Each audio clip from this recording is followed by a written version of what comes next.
Hey friends, we are back with another Instagram Live. I am your host today, Erica. You have seen my face quite a bit if you've been around these parts, but we're so glad you're here today. I am talking today with Ashley Schneider, who is the founder of MS Runs the US, and I'm so excited to hear the story behind what she's done with this incredible project. She's going to tell us all about it. We're going to hear her story, what makes her so passionate about fundraising for this, and what she's seen change and improve over the years. If you're new to us, we are MS Insight. We are a patient advocacy group, pretty new to the scene. So welcome if you are new to our community. We want to exist to provide support and care for patients with MS. So we have a private Facebook group, and our website is msinsight.org. I'm going to bring conversation here in just a moment. She's going to jump on. I just bringing her in. Hi. Hi. How are you? Good. How are you? Good. I was just telling everyone that we were about to talk to you. Ashley Schneider of MS Runs the US. So thank you so much for joining us today. I'm happy to be here. I'm really looking forward to this conversation. Well, first of all, I have to start off by saying I saw that you had an Instagram post that you were running outside in the cold at 11:30 last night. Is that true? I think that was a few nights ago, but yes, I did. Yes. I did go on a run at 11:30 at night. Is that a normal time for running for you? It's not. I have 3 kids, 5, 3, and 1, and I'm the executive director of MS Run the US, and I like working out, and so I don't have a normal workout schedule, which was really hard to kind of figure out what I was going to do. And finally, I threw up my hands and I was like, okay, God, you tell me where this magical workout space is going to appear. And what I've come upon is that whenever I get the desire to go work out in a day, that's when I do it. So sometimes it's 11 p.m. or 11:30 at night. This morning it was 4 a.m. I woke up. Woo! And it was kind of like this feeling of like, okay, you're up, go get your shoes on. So there is no normal when you have 2 toddlers and a baby. Listen, I am with you two-thirds of the way. I have a 5-year-old and a 2-year-old, so I totally get it. I think that's cool because for people that like to work out, like I am with you on that. Like it's not quite as hard. It's not like something that you hate to do. It's actually sort of a stress reliever. Mm-hmm. So I totally get that. And there would be something refreshing, I think, about running sort of in the dark, cold, just at that time when no one else is there. I think that could be kind of a peaceful thing. Once I got over the hurdle of like that, okay, this isn't normal to go outside at this time and go running. Once I removed that barrier and got around the fear, and then, I send like a beacon text to my husband so he knows where I am at all times. Right. So I take safety precautions, but yeah, it's very peaceful once you get out and do it and you're like, okay, it's that getting over the hurdle of when you get the notion, don't think, you just have to put your shoes on and get out the door. Like this morning, I didn't check the clock. I didn't know it was 4 a.m. I just knew it was dark. I mean, it could have been 6 a.m. and I knew I was up. So I was like, I'm putting my shoes on. I'll find out what time it is in the kitchen when I get there. Hey, if you think about it, it might not happen. So for anyone that's watching this an hour later, 3 kids, full-time job, there's no excuses. Find a way, right? Yes. Well, let's get down to the subject we're here to talk about, which is your story and your organization. So I guess just get us started by telling us a little bit more about yourself and your MS story and what brought you where you are today. Yeah. So my mom was diagnosed with MS before I was born. So I don't live with MS, but I love someone living with MS. And so my whole life, specifically for her, she was pretty symptom-free for the first 8 years, but then she started to have pain, numbness, and tingling, poor fine motor skills, speech and cognitive dysfunction, things like that. And so I grew up watching her slowly lose some of her abilities to the disease and the symptoms of the disease. But what I loved about her and what I really learned from her, she passed 3 years ago, but what I learned is that, she had this great spirit. MS never touched the core of who she was, and her essence was always there. She just had a really great spirit. And so I learned from her that no matter what circumstance life throws you, that you can really have a joyful and happy life. And so I just was, you know, in college, I got my degree in exercise science. And my first job out of college was getting paid as a rock climbing and surf instructor to travel around the world on cruise ships. It was amazing and I loved it.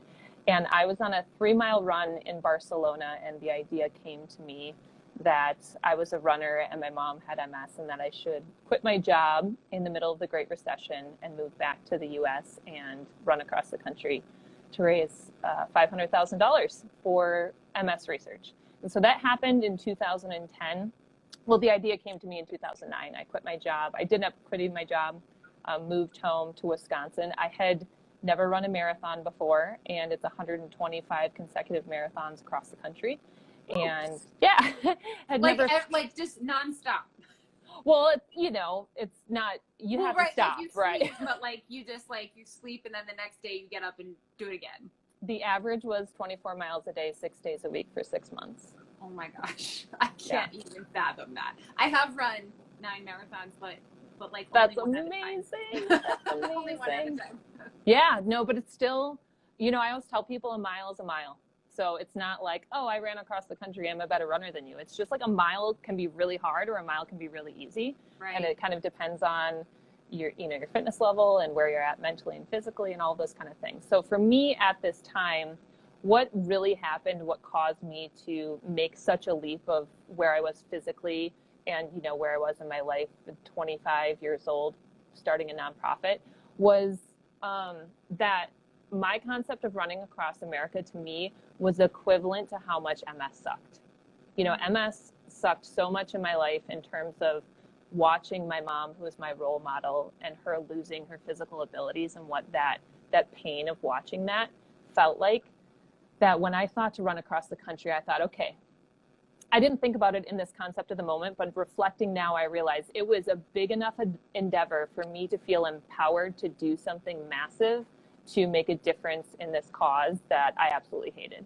And so I quit my job and I went home and started what ended up being MS Run the US. I did not know I was going to start a charity. I did not know I was going to convince hundreds of people to do the same thing, which is what MS Run the US is today. We do America's longest annual relay run from Santa Monica to New York every year.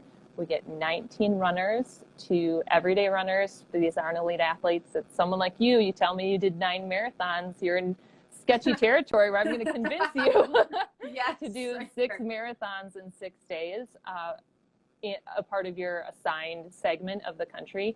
And collectively in our 19-person team,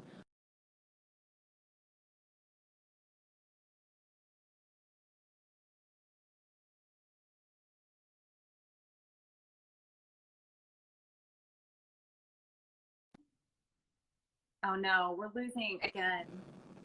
Are we, can you not hear me again? We're back. Okay. You okay. were the pinwheel. Oh, okay. All right. Let's try again. Fingers crossed. Okay. So I said when you initially did it though, you did the whole thing? I did. Yes. I started March 22nd at the Golden Gate Bridge in San Francisco, and I finished in New York 6 months later. I became the 16th female to run across the country. Okay. So I feel like I need more details about this. Like what, I guess, like, where would you say was the hardest part for you in that journey? Like, that's a long time. Like, how did you plan the route? I know this is, like, a lot of information, but, like, give us some of the little details of how that works. I'm very much a jump first and figure it out on the way down type of person. And so, and here's how I'll put it out. My dad gave me some of the best advice that I've had for my whole life, and he wasn't a runner. I was in a 50-mile trail race training to run across the country, and I got to the 30-mile aid station. I had never run further than 30 miles before, and I looked at him and I said, okay, here we go. I've never done this before. Like, let's see what the next 20 miles brings. And he said, don't run 20 miles, just run 1 mile at a time. And so that applies to running, it applies to life, it applies to the charity, it applies to fundraising. It's just, don't look at the whole thing. Just look at what you can achieve in this moment for this day. And depending on where you are in your life, sometimes you have to segment it out hour by hour. What can you do in this 1 hour? What can you do in this one day? And those things built up over time then result in the greater goal. And so running across the country was that. The goal was 20 to 30 miles a day. I split the country up into 3 sections. So my first phase of training was the year leading up to me leaving from the Golden Gate Bridge. The first third of the country, so from Golden Gate Bridge to over the Rocky Mountains, was the second phase of training for me.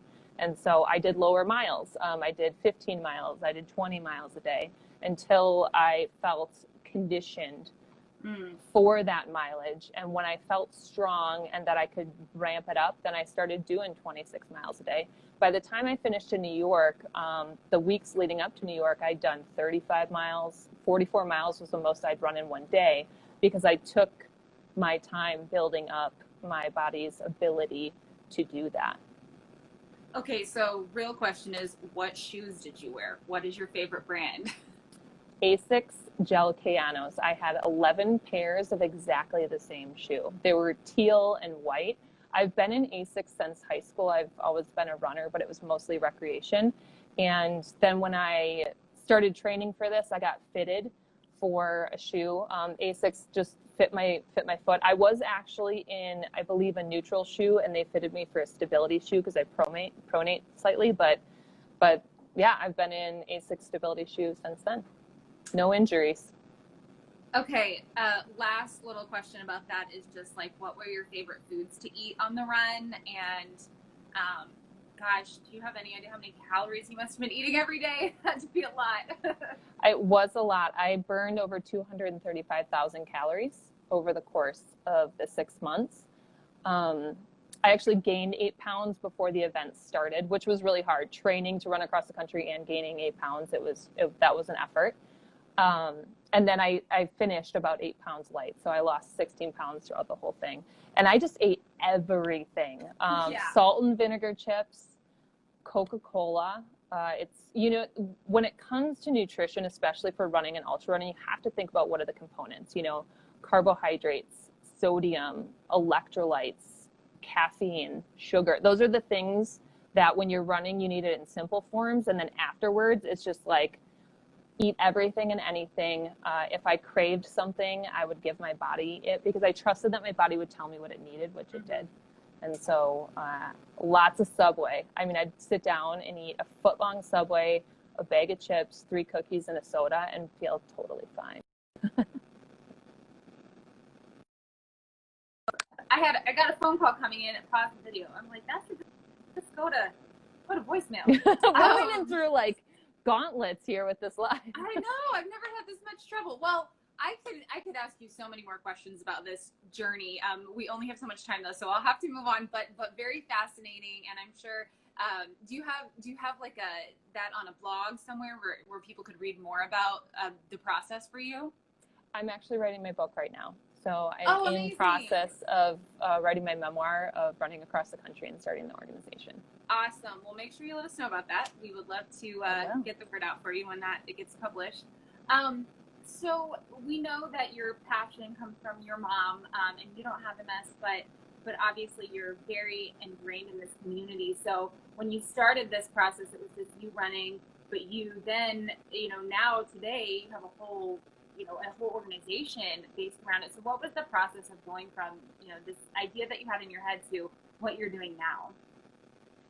It was solely based off of the fact that, I don't want to say solely based off of it, but I didn't achieve my fundraising goal. I had set a $500,000 fundraising goal. I wanted to make a significant difference for MS research. And so that was the monetary value that I put on it. And I figured running across the country would raise that. I got to New York and I had raised $55,000.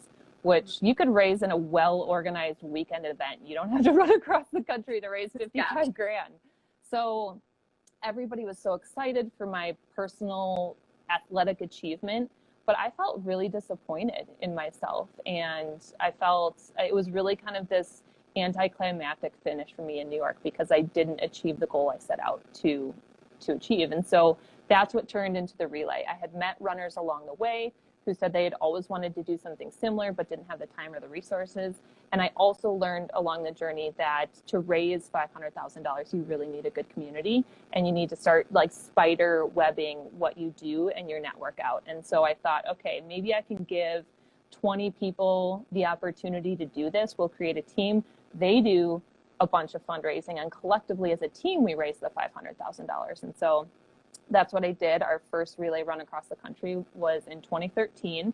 And within a year of starting the relay, we had surpassed the $500,000 in fundraising goal. And, you know, once I got there, I realized that my purpose of running across the country was not for me to run across the country and only raise $500,000. It was for me to show other people that they can do it too, that I was this recreational runner turned ultra marathon runner, driven by a purpose and wanting to help other people. And now the organization, I mean, we fund research based on nutrition and movement for helping people live better right now living with MS.